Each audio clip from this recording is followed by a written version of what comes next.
Jack Harrison from Winona. Well, first of all, I want to thank you for having this. I am a strong supporter of the public option. I really want to see that happen. The other thing I do want to do is just throw out kind of a philosophical question to you, and that is, what we've seen, over the last few months is really, disappointing in terms of the political discourse that's out there. And I'm just wondering, what can we do to better that? If you have any ideas in that area.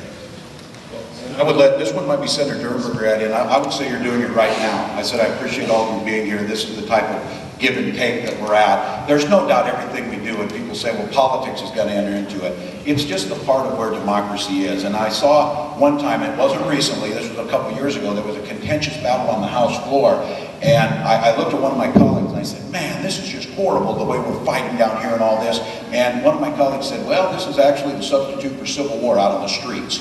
And the point of it is that we can have this. I think we get back to agreeing to disagree, passionately expressing our opinions on this, and making sure, again, and many of you are on this, is that you're hearing and understanding where things are at, and then following up with how votes are cast and what comes out of legislation to have an accountability on that. I don't think that we as a nation need to see the delivery of health care as something that's going to rip this nation apart. We can come out of this thing better on the other end, more united together, and I think it's appropriate. I said this yesterday, it shouldn't be that hard for many of us in here to remember. Remember how united we were on September 12, 2001, that one day afterwards? We can get there and still differ.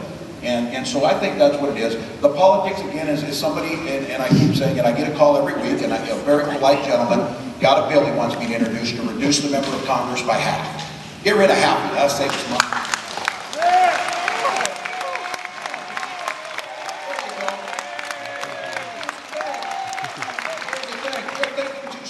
Think outside the box. Let's just reduce them all, name one person the king, and they'll make the decisions for us. There you go.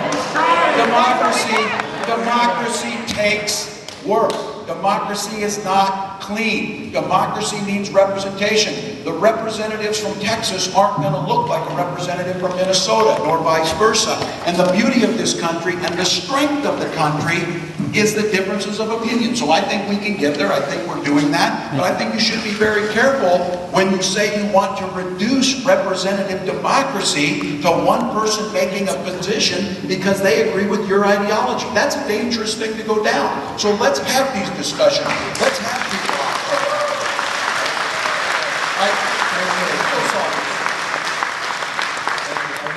Our next question comes from number 103. And remember,